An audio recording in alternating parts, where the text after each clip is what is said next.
Hola a todos, bienvenidos a un nuevo vídeo en el que continuaremos resumiendo por capítulos algunas de las obras más importantes de la literatura, así como alguna de mis favoritas. Anteriormente en este canal ya resumimos por capítulos una de mis novelas favoritas, Crimen y Castigo, de Fyodor Dostoyevsky. Hoy nos ocupa el mismo autor y su obra Memorias del Subsuelo, bastante más corta que la anterior, pero con un montonazo más de asuntos psicológicos y personajes interesantes que el autor ruso nos suele ofrecer. Mucha gente me pregunta que por qué no analizo o resumo más psicología. Esto es porque en principio me gustaría terminar los autores clásicos más importantes de la historia de la literatura antes de adentrarme en la psicología moderna del siglo XX. Pero un gran autor que nos trae temas psicológicos antes de que hubiera avances propiamente dichos en la psicología es Fyodor Dostoyevsky. Antes de empezar, no olvidéis suscribiros, darle a like y compartir el vídeo para que llegue al máximo número de gente. Y ahora sin más preámbulo, comencemos.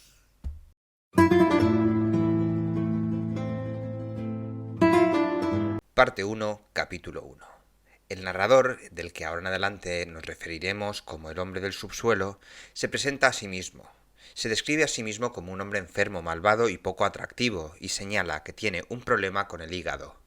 Se niega a tratar esta dolencia por despecho, aunque entiende que ocultar sus problemas a los médicos no les hace daño a los médicos. El hombre del subsuelo explica que durante muchos años en el servicio civil fue malvado, pero que considera esta maldad como una especie de compensación por el hecho de que nunca aceptó sobornos.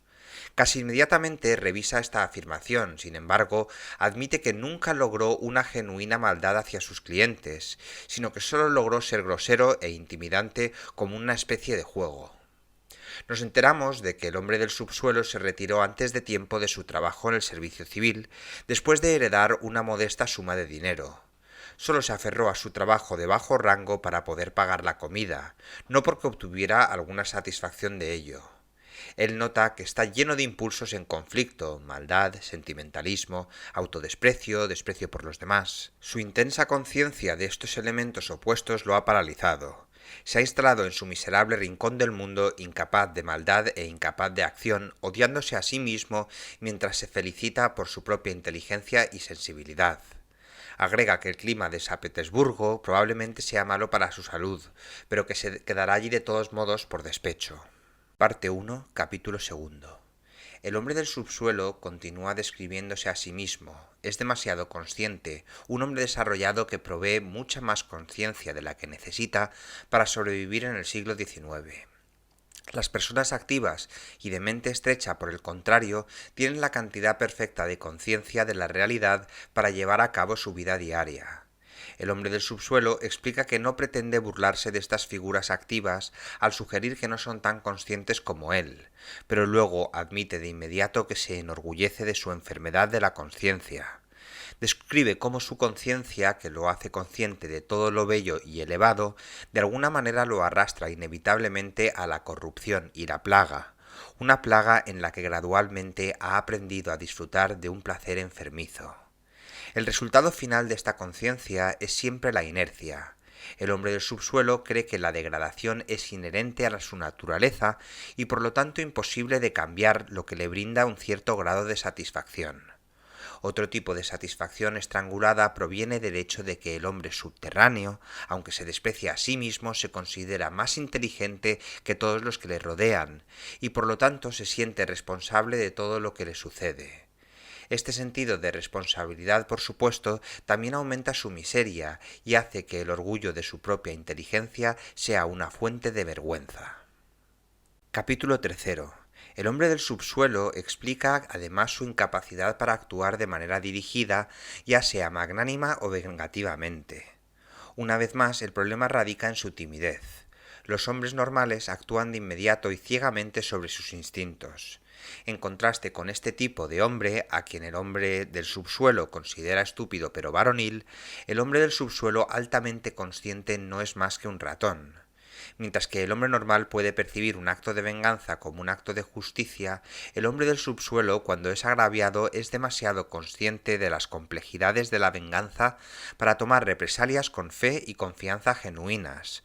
Por lo tanto, termina escabulléndose de nuevo en su agujero subterráneo para detenerse en cualquier mal que le haya hecho hasta que casi lo consume. Un hombre de acción sigue su deseo de actuar solo hasta que se enfrenta con una imposibilidad definitiva, momento en el que se tranquiliza por el hecho de que toda acción posterior será inútil. El hombre del subsuelo, sin embargo, afirma que los hombres conscientes se niegan a reconciliarse con las leyes de la naturaleza, la ciencia y las matemáticas que otros hombres dan por sentadas. Aunque el hombre del subsuelo es consciente de la realidad de estas leyes, se niega a estar de acuerdo con ellas si no le gustan. Capítulo cuarto.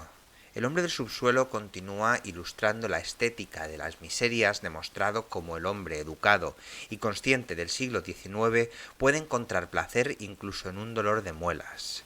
Este placer proviene de los gemidos y gemidos necesarios, casi artísticamente adornados, que el hombre usa para señalar a su familia y amigos que tiene dolor de muelas, así como de su conciencia de que su familia está disgustada e irritada con sus demostraciones de agonía. Después de hacer este argumento, el hombre del subsuelo responde a las risas que imagina haber provocado en su audiencia y explica que sus bromas están en mal tono porque no se respeta a sí mismo, como un hombre de conciencia puede tener el mínimo respeto por sí mismo. Capítulo quinto. Nuestro protagonista describe sus episodios ocasionales de arrepentimiento, ternura y sentimentalismo. Siente estas emociones con frecuencia e imagina que las siente con sinceridad. Sin embargo, siempre termina convenciéndose de que esos momentos no son más que afectaciones y delirios. Explica que todo el tormento emocional que ha sufrido en su vida ha sido el resultado del aburrimiento. En un intento de hacer de su vida algo que pueda vivir al menos de alguna manera un poco, se convence a sí mismo de que alguien lo ha ofendido o se obliga a enamorarse. Estos gestos ineficaces para vivir son la compensación del hombre del subsuelo por la inercia que le impone su conciencia. El hombre del subsuelo repite su punto anterior de que sólo las personas de mente estrecha pueden ser verdaderamente activas, porque su falta de conciencia les permite la reconfortante creencia de que existen principios absolutos sobre los cuales pueden basar sus acciones. Nuestro protagonista, por el contrario, no tiene nada sólido que apoye en sus acciones, ni siquiera la pura maldad. Analiza sus acciones hasta que se disuelve en la idea de causa y efecto. Además, el hombre del subsuelo también sobreanaliza sus rebeliones contra esa inercia, sus ciegos intentos de ira o de amor, hasta que se odia a sí mismo por forzar emociones falsas y por lo tanto se siente paralizado y se vuelve más inerte que nunca. Siente que es un hombre inteligente solo porque nunca ha sido capaz de comenzar o terminar nada. En este sentido, su inercia es una marca de su consciencia. Capítulo sexto. El hombre del subsuelo describe la diferencia entre la inercia y la pereza. Él define la pereza como una cualidad positiva. Una persona perezosa puede identificarse positivamente como un perezoso, mientras que el hombre del subsuelo es identificable solo por las cualidades que le faltan. Se imagina a sí mismo como un vagabundo, se pasaría todo el tiempo bebiendo a la salud de todo lo bello y elevado y se convencería a sí mismo de que todo, incluso las cosas más feas del mundo, eran bellas y elevadas para que pudiera beber aún más. Exigiría respeto por sus opiniones y moriría en paz extremadamente gordo y positivo por todo lo que bebía y comía. Un positivo en una época negativa. Capítulo séptimo. Nuestro protagonista intenta desacreditar la idea progresista de mediados del siglo XIX de que el hombre, si comprendiera claramente sus verdaderos intereses, nunca haría nada malo porque le resulta más ventajoso comportarse racionalmente. El hombre del subsuelo, por el contrario, cree que el hombre actúa conscientemente en su propia desventaja, simplemente para ser obstinado. Cuestiona el significado de la palabra ventaja, alegando que los teóricos utilitaristas derivaron su lista de ventajas como prosperidad, riqueza, libertad y paz a partir de cifras estadísticas y fórmulas político-económicas. Él sugiere que hay una extraña ventaja que explicará más adelante que evade estas clasificaciones. Esta extraña ventaja porque un hombre ilustrado puede actuar repentina y perversamente en contra de lo que parezca ser su propia ventaja. Continúa afirmando que las reglas de la lógica nunca pueden predecir el comportamiento humano. Menciona la teoría del historiador inglés Henry Thomas Buckle, que la civilización suaviza gradualmente a los hombres, haciéndolos incapaces de hacer la guerra. Esta teoría, aunque lógicamente sólida, es refutada por el hecho de que se ha derramado más sangre en el siglo XIX, ostensiblemente civilizado, que en los tiempos más bárbaros. Así, predice que el hombre se aburriría en una sociedad basada en fórmulas científicamente derribadas para el comportamiento moral. Al final, los hombres desagradecidos agradecerían la oportunidad de derrocar la lógica y vivir de acuerdo con su propio libre albedrío irracional. Él piensa que el hombre, bajo cualquier circunstancia, prefiere que está actuando como quiere actuar, no como dicta la razón. La extraña ventaja mencionada anteriormente es del libre albedrío completo, incluso la opción de hacer algo autodestructivo. Lo más importante para el hombre es que su libertad de elección no esté restringida por nada, ni siquiera por la razón.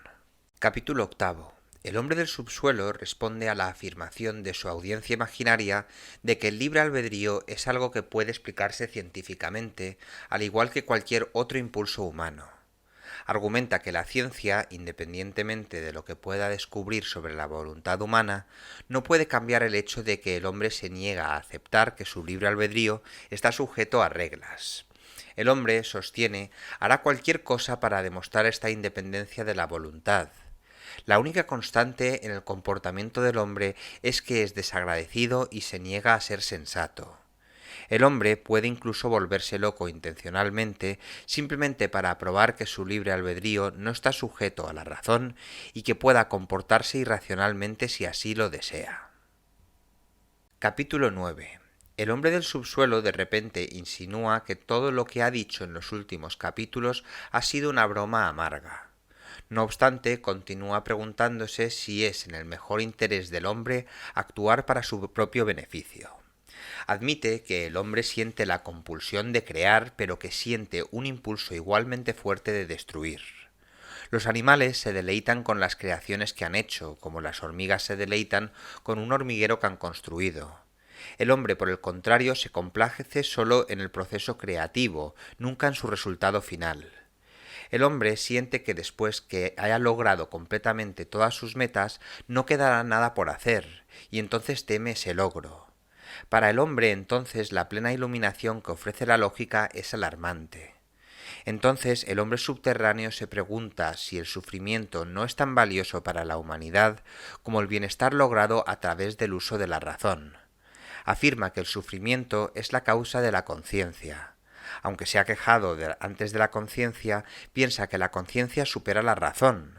La razón puede resolver todos los problemas del mundo, pero entonces el hombre no tiene nada que hacer. La conciencia inmoviliza al hombre, pero le permite ocasionalmente azotarse, lo que al menos anima un poco las cosas. Capítulo 10. El hombre del subsuelo se burla de la fascinación utópica con la idea del palacio de cristal, un edificio indestructible que personifica la racionalidad.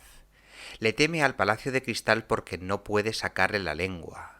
Luego menciona que si el palacio fuera un gallinero, lo usaría como refugio, pero nunca lo llamaría palacio.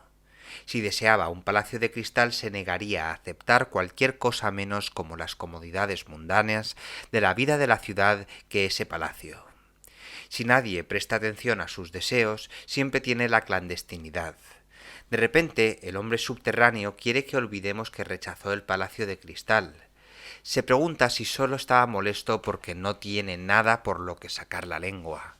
Se pregunta por qué desea cosas como palacios de cristal cuando debería contentarse con apartamentos, pensando que su deseo podría ser un engaño cruel. Luego comenta que aquellos que viven bajo tierra como él nunca dejan de hablar una vez que comienzan, a pesar de que han estado en silencio durante años.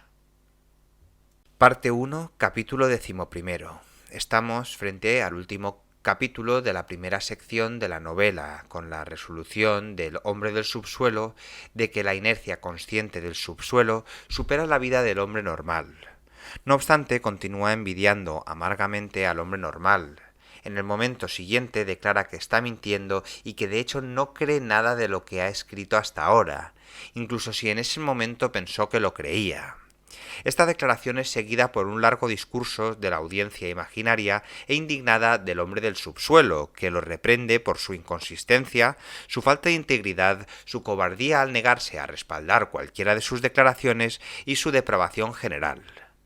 El hombre del subsuelo responde que se ha inventado todo el discurso de la audiencia. Se pregunta si la audiencia es tan crédula como para pensar que publicará sus notas y permitirá que se lean. Luego se pregunta por qué se dirige a la audiencia cuando no planea dejarles leer las notas. Explica que las notas son un intento de conformar estos recuerdos y pensamientos que le cuestan revelar incluso a sí mismo. Dirigirse a una audiencia es simplemente una construcción formal para ayudarlo a escribir. Decide que tal vez utiliza ese público imaginario por cobarde o bien para comportarse más decentemente mientras escribe. Y en cuanto a por qué escribe, el hombre del subsuelo encuentra que escribir es una experiencia catártica, lo que le permite un cierto alivio de sus persistentes recuerdos. También alivia su aburrimiento y lo hace sentir que está haciendo algo productivo. Luego presenta la siguiente parte de Notas del subsuelo. La nieve opaca y húmeda que ve caer fuerte de su ventana le recuerda a una anécdota de su pasado que no puede olvidar, por lo que decide contar su historia en la siguiente parte de la novela, a propósito de la nieve derretida. Parte segunda, capítulo 1. El hombre del subsuelo comienza su narración de hechos que ocurrieron cuando tenía 24 años. Incluso a esa edad ya estaba deprimido y era antisocial. En el trabajo nunca miraba a nadie a los ojos e imaginaba que lo miraban con disgusto. Vacila entre despreciar a todos los que conoce porque son tontos y sentirse intensamente inferior a ellos. Siempre se siente alienado, consciente de lo diferente que es a los demás. De vez en cuando se vuelve repentinamente indiferente a sus problemas, se hace amigo de sus compañeros de trabajo por un breve tiempo y atribuye su habitual intolerancia y meticulosidad al romanticismo. En una digresión de esta narración retrospectiva, el hombre subterráneo analiza la naturaleza del romanticismo ruso, que afirma que no es traslunar como el romanticismo alemán o francés. El romanticismo ruso es ver todo y ver a menudo incomparablemente más claramente que nuestras mentes más positivas. En general, la forma rusa de romanticismo es de mente abierta y práctica, preocupada por la preservación del bello y lo elevado, pero también con un ojo para la autopreservación. El romántico ruso no parece permitir que su romanticismo se interponga en el camino de su carrera. No movería un dedo por su ideal, pero cree firmemente en este ideal. Es a la vez altamente honesto y un sinvergüenza. Después de esta explicación, el hombre del subsuelo vuelve a su narración anterior. A la edad de 24 años necesita estimulación externa para sofocar su agitación interna, y la única estimulación externa que puede soportar es la lectura. A veces siente la necesidad de contradicciones y se involucra en libertinajes tímidos y vergonzosos. Temeroso de ser visto, frecuenta lugares sombríos y de mala reputación. Una noche, después de ver a alguien tirado por la ventana de una taberna en una pelea, él mismo desea pelear.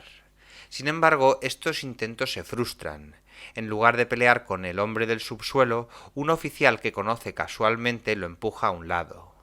El hombre del subsuelo no protesta, aunque no teme el daño físico que el oficial podría infligirle.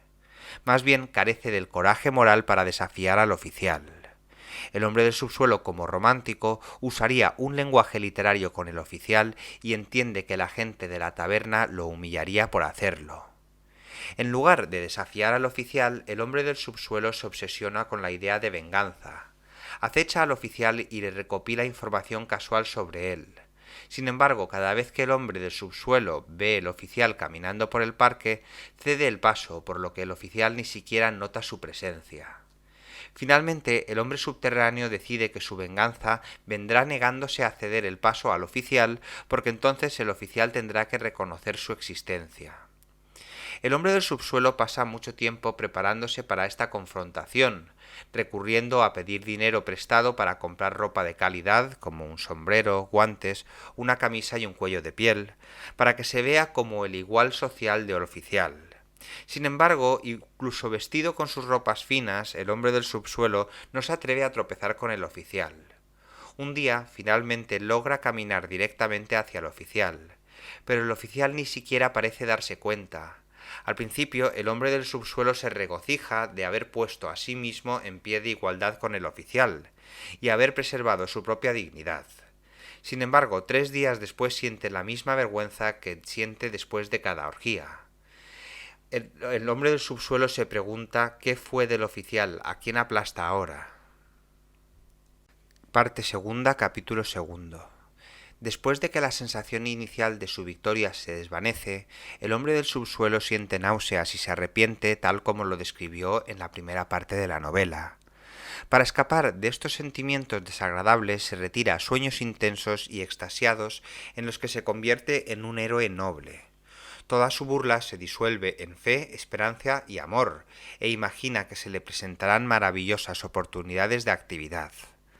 A veces destellos de lo bello y elevados se le ocurren al hombre del subsuelo en medio de sus desenfrenos, y dice que el contraste entre estos destellos de encumbramiento y la degradación de sus desenfrenos crea un sufrimiento delicioso. En sus sueños siente amor, aunque no siente la necesidad de aplicar el amor a su vida real. Sus sueños siempre terminan con momentos artísticos robados de la poesía y la novela. Describe las escenas de sus sueños, combinan elementos de la vida de Napoleón y de Manfred de Lord Byron, un poema sobre un héroe orgulloso y sombrío. El hombre del subsuelo imagina que su audiencia considera vulgar y se avergüenza de sí mismo por tener que justificar sus propios sueños. Después de 3 meses de soñar, el éxtasis de sus sueños hace que el hombre del subsuelo quiera abrazar a la humanidad. Siente la necesidad de entrar precipitadamente en la sociedad. Su única salida social es el jefe de su departamento, Anton Antonich Setochkin. Los martes, el hombre del subsuelo puede tomar té en casa del señor Setochkin con las 2 hijas de este y 1 o 2 invitados más. En el té, el hombre del subsuelo invariablemente se paraliza, incapaz de participar en la conversación. Sin embargo, cuando regresa a casa siente que ha curado su necesidad de interacción social por un tiempo. Un jueves, el hombre del subsuelo se siente demasiado solo como para esperar hasta el martes siguiente y decide visitar a un antiguo compañero de clase, Simonov.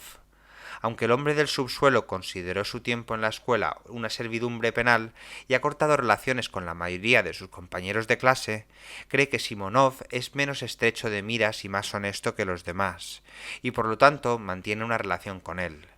El hombre del subsuelo sospecha que le disgusta a Simonov, pero tampoco está seguro.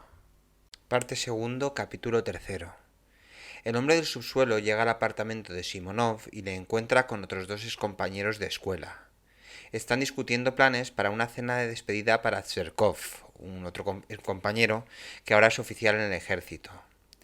El hombre del subsuelo recuerda a Tserkov como uno de sus compañeros de clase menos favoritos. Era guapo, confiado, rico y popular. El hombre del subsuelo consideraba vulgar a Tserkov, ya que éste se jactaba con sus futuros éxitos con mujeres y en duelos. Tserkov había tenido éxito en el ejército y con las mujeres desde que dejó la escuela, y ya no saluda al hombre del subsuelo en la calle. Los 2 invitados de Simonov son admiradores de Tserkov. Ferfichkin, un enemigo del hombre del subsuelo de la escuela que a menudo pide dinero prestado a Tserkov, y Trodolyubov, que el hombre del subsuelo considera honesto, pero demasiado concentrado en el éxito. Aunque los 3 hombres esencialmente ignoran al hombre del subsuelo desde el momento en que entra en la habitación, él insiste en ser incluido en la cena de despedida, sintiendo que una oferta de contribuir con dinero para la comida hará que los hombres lo respeten. Simonov duda, irritado con el hombre del subsuelo, pero finalmente le permite unirse a la cena. Cuando los otros hombres se van, Simonov inventa una excusa y dice que debe huir. El hombre del subsuelo sale torpemente del apartamento. Después de irse, el hombre del subsuelo se arrepiente de todo lo que acaba de hacer. Sabe que no lo quieren en la cena. Odia a Serkov y no tiene suficiente dinero para pagar la comida. Sin embargo, sabe que seguirá yendo a la cena. Cuanto más inapropiado sea para él, más probable es que vaya. Decide gastar el dinero que le debe a Apolo, su sirviente, en la cena. Esa noche el hombre del subsuelo recuerda su tiempo en la escuela. Era huérfano y parientes lejanos lo enviaron a una escuela donde los otros estudiantes se burlaban de él porque era diferente a ellos. Odiaba a los otros niños, que eran de mente estrecha y adoraban solo el éxito y se burlaban de todo lo que era justo. Sus rostros se volvían más estúpidos con cada año que pasaban en la escuela. Con la esperanza de evitar sus burlas, el hombre subterráneo se convirtió en uno de los mejores estudiantes de la escuela.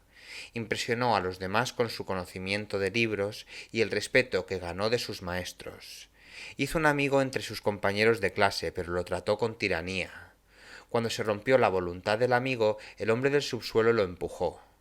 Después de dejar la escuela, el hombre del subsuelo rompió todos sus lazos con la vida anterior. El hombre del subsuelo pasa el día siguiente temiendo y preparándose para la cena. Se imagina que de alguna manera resultará ser un punto de inflexión en su vida. Examina su guardarropa gastado y descubre una mancha en sus pantalones que lo hará parecer poco digno a los ojos de sus compañeros de cena. Se imagina el desdén de los otros hombres con detalles elaborados, desesperado de que su situación sea tan banal y no literaria. Aun así, el hombre subterráneo quiere demostrarles a los demás que no es un cobarde. Tiene fantasías en las que él se gana a todos sus antiguos compañeros de clase con su ingenio y su inteligencia. Al mismo tiempo sostiene que ninguna de sus preocupaciones es importante en absoluto. Pasa el día en agonía nerviosa hasta que su desgraciado pequeño reloj de pared sirva las 5, momento en el que gasta sus últimos 50 cópex en un carruaje para llevarlo a cenar. Parte segunda, capítulo cuarto. El hombre del subsuelo llega al hotel de París 25 minutos después de lo que se suponía que comenzaría la cena, pero es el primero en llegar. Al descubrir que Simonov ha pedido la cena para las 6 en lugar de las 5, espera incómodo en el restaurante, imaginando que está en desgracia a los ojos de los camareros. Cuando Sverkov llega con los otros invitados a la cena, trata al hombre del subsuelo con condescendencia. Este está horrorizado de que Sverkov pueda considerarse realmente superior a él. Los otros invitados tratan al hombre del subsuelo con una cortesía incómoda, aunque hacen comentarios burlones sobre sus ingresos y su apariencia. El hombre del subsuelo les explota, insistiendo en que no está avergonzado y que él mismo pagará la cena. Los demás se sienten molestos. Sintiéndose aplastado y aniquilado, el hombre del subsuelo se sienta y bebe jerez en silencio, mientras los demás ríen y hablan. Él lo resiente y planea irse. Después de un tiempo le da un discurso ofensivo y sin sentido a Sverkov. Ferfichin responde con una amenaza de violencia y el hombre del subsuelo los desafía a un duelo. Los demás se ríen, notando que el hombre del subsuelo está borracho. Una vez más, este se calla y trata de parecer indiferente y desinteresado. En secreto, sin embargo, desea poder hacer las paces con los otros hombres. El hombre del subsuelo observa a los demás bebiendo y conversando ridículamente. Camina ruidosamente de un lado a otro en el comedor durante 3 horas, pero los otros invitados a la cena casi lo ignoran. Considera cuánto se ha humillado a sí mismo pensando en cómo los hombres no entienden lo desarrollado y sensible que es. Cuando le hacen un comentario, el hombre del subsuelo se ríe con desdén. A las 11 en punto, los otros hombres hacen un movimiento para irse. El hombre del subsuelo le pide perdón a Ferfiskin insistiendo en que si se baten en el duelo, le dará a Ferfiskin el primer disparo y luego disparará al aire. Los hombres le responden con desprecio y se van juntos planeando ir a un burdel. El hombre del subsuelo insiste en que Simonov le preste 6 rublos para que pueda acompañarlos.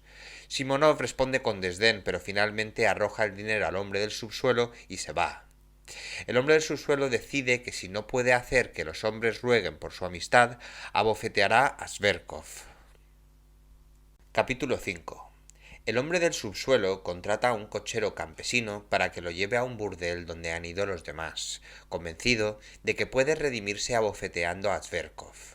En el carruaje imagina los eventos en el burdel. Abofeteará a Sverkov y todos tomarán represalias golpeándolos. Incluso Olimpia, la prostituta que una vez se rió en la cara del hombre del subsuelo. Eventualmente Sverkov tendrá que batirse en duelo con el hombre subterráneo. Este perderá su trabajo e intenta averiguar cómo pagará las pistolas y encontrará un segundo para su duelo. No tiene ningún amigo cercano que actúe como segundo, pero cree que cualquier persona a la que preste estará obligada por el honor a aceptar. Insta al cochero a que vaya más rápido, pero le asaltan las dudas. Si Sverkov se niega a batirse en duelo, el hombre del subsuelo lo morderá y permitirá que lo envíen a Siberia en desgracia. Años más tarde volverá de Siberia y perdonará notablemente a Sverkov por su deshonra. El hombre del subsuelo luego se da cuenta de que ha robado esa fantasía de las tramas de las historias románticas populares. Desesperado, considera dar marcha atrás, pero decide que su destino es continuar. Golpea al cochero en el cuello con impaciencia.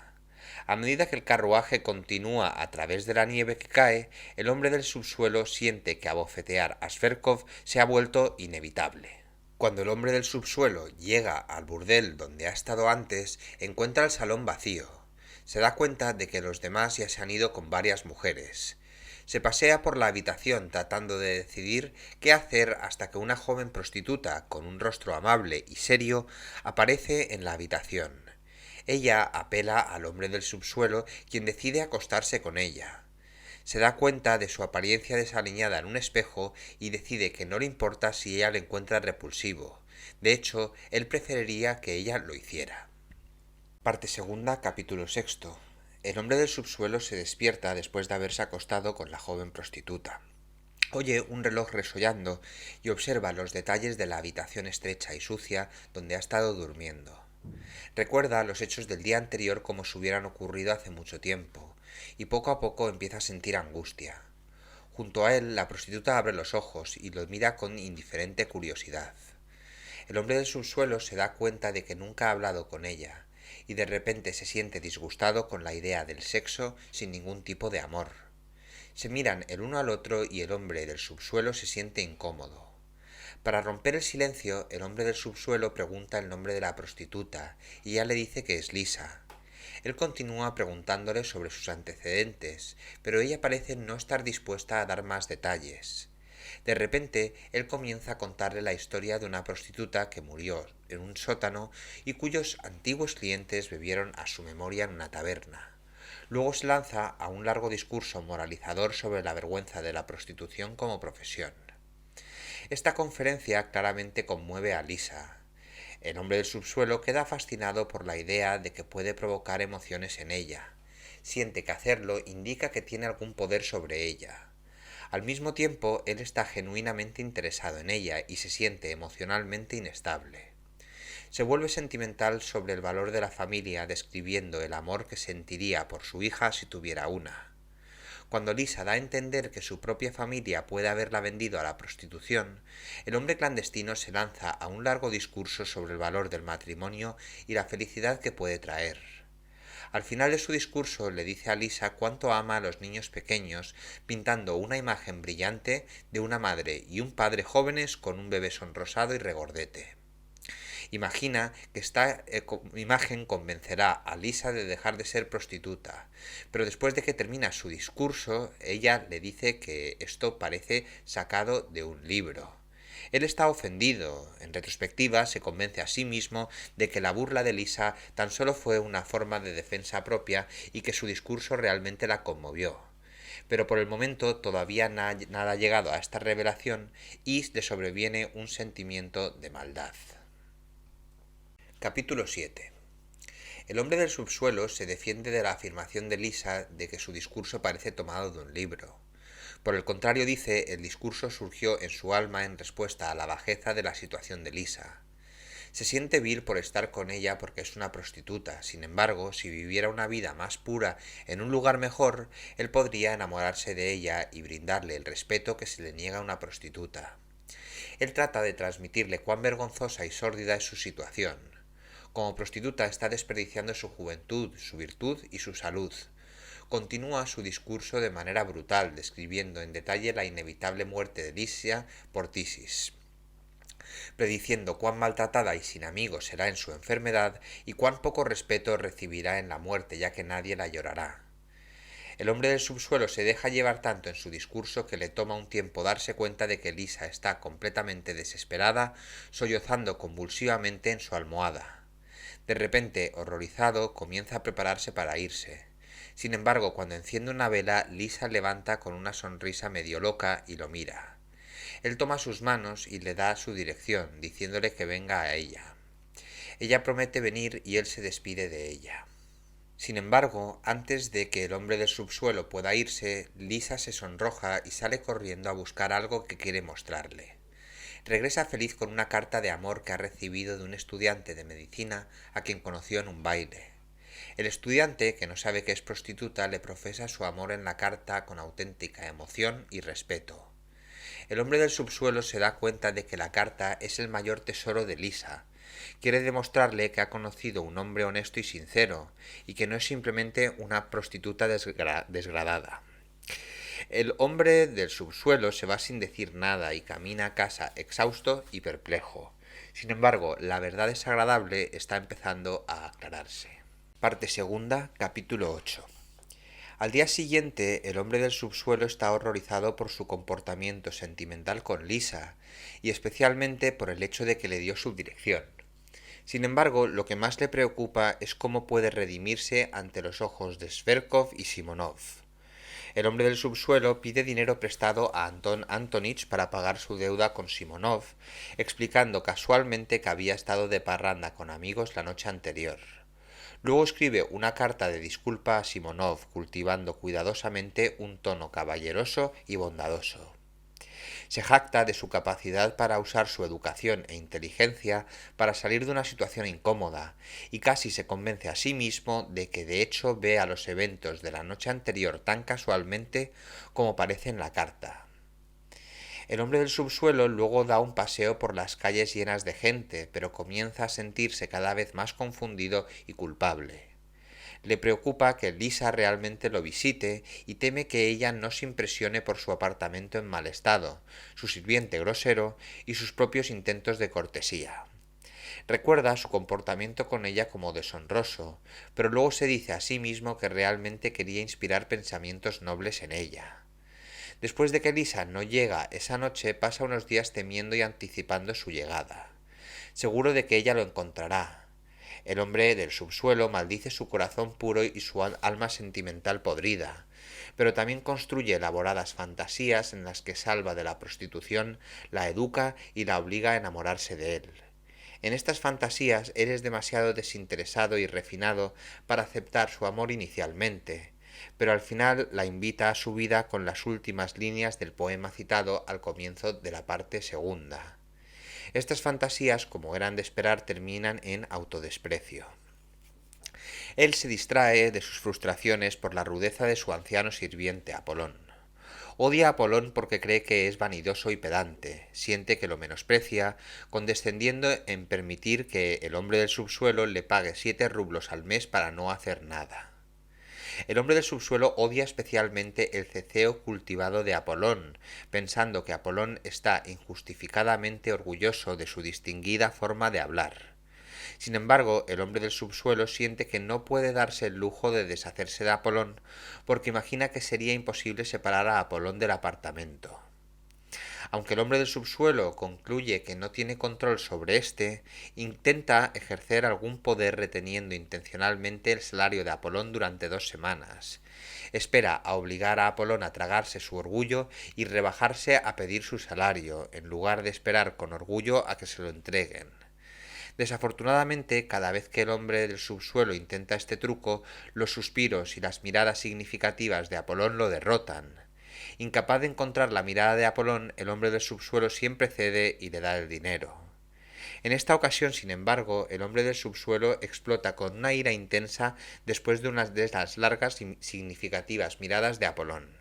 Amenaza e insulta a Apolón, mostrándole el dinero del salario pero negándose a dárselo. Apolón amenaza con ir a la policía. El hombre del subsuelo dice que Lisa es el responsable del problema que tiene con Apolón. Justo cuando el hombre del subsuelo está a punto de golpear a Apolón, Lisa entra en la habitación sin previo aviso. El hombre del subsuelo se avergüenza cuando la ve. Huye a su dormitorio hasta que llega Apolón para decirle que alguien ha venido a verlo. Parte segunda, capítulo 9. Cuando Lisa se levanta para irse pensando que ha molestado al hombre del subsuelo, de repente estalla en un discurso largo y desorganizado. Él le dice a Lisa que nunca tuvo la intención de salvarla de la prostitución. En cambio, la manipuló con palabras patéticas para poder humillarla como Sverkov, y los demás lo habían humillado esa noche durante la cena.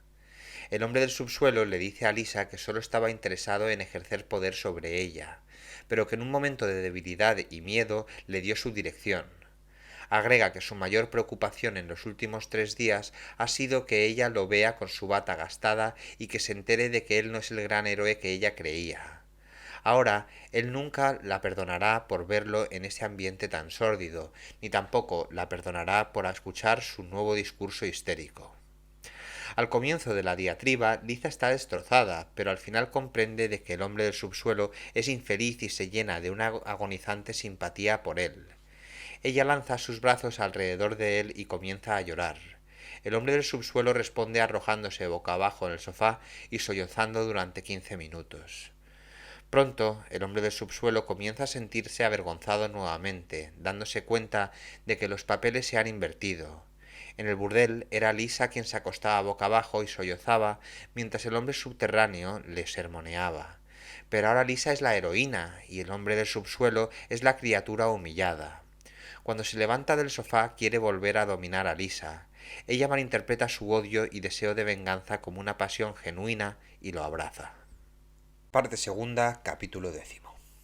Cuando se abre el capítulo final, el hombre del subsuelo corre frenéticamente por su habitación y mira a Lisa a través de una grieta entre las pantallas de la pared. Lisa se da cuenta de que el hombre del subsuelo no siente por ella amor, sino el deseo de humillarla y dominarla. Ella se da cuenta de que él la odia y la envidia. El hombre del subsuelo explica por qué es incapaz de amar. Dice que para él el amor consiste solo en el derecho a tiranizar al otro. No puede entender el amor desinteresado y no ha entendido que Lisa ha venido a verlo por amor y no por sus discursos elaborados y patéticos. En este punto, sin embargo, el hombre del subsuelo solo quiere paz y la presión de vivir la vida e interactuar con los demás y se está volviendo demasiada para él. Lisa se levanta para irse. El hombre del subsuelo fuerza algo de dinero en su mano en un último y malicioso intento de humillarla. Afirma en su narración que el impulso de humillarla no vino de su corazón, lo hizo porque parecía apropiadamente literario y después de hacerlo se avergonzó. El hombre del subsuelo llama a Lisa inmediatamente después de que ella se va, pero ella no responde. Oye el portazo cuando ella sale del edificio. Un minuto después encuentra el dinero que le dio arrugado sobre la mesa y se da cuenta de que lo tiró antes de salir del apartamento. El hombre del subsuelo está sorprendido de que Lisa pueda ser capaz de una acción tan noble. Él corre tras ella hacia la nieve que cae, pero ella ya se ha ido. El hombre del subsuelo está angustiado y quiere pedirle perdón. Declara que nunca recordará este momento con indiferencia. Un momento después, sin embargo, se convence a sí mismo de que Lisa será purificada y elevada por el odio y el perdón que su insulto le inspirará. Al mismo tiempo, es consciente del mérito literario de sus propios pensamientos. De vuelta en el presente, el flashback terminó. El hombre del subsuelo decide que todo esto no sale muy bien en mi memoria. Decide que tal vez terminará sus notas en ese punto. Se pregunta si debería haberlo escrito, ya que no son literatura sino castigo correctivo. Su vida antisocial en la clandestinidad no es interesante, especialmente porque no es un héroe, sino un antihéroe cuyo temor a vivir la vida es demasiado familiar para el lector. El hombre del subsuelo acusa a sus lectores de tener todos los problemas que él tiene, pero se niega a llevarlos a una conclusión lógica. Tal vez sugiere está más vivo que sus lectores más activos. Sugiriendo que los hombres modernos avergonzados de la realidad carnal de sus vidas se repliegan cada vez más en ideas abstractas, el hombre del subsuelo decide no escribir más notas. Una nota que escribe el autor Dostoyevsky, que no el hombre del subsuelo al final, nos dice que el hombre del subsuelo no pudo mantener esa resolución de dejar de escribir y en cambio continuó escribiendo compulsivamente.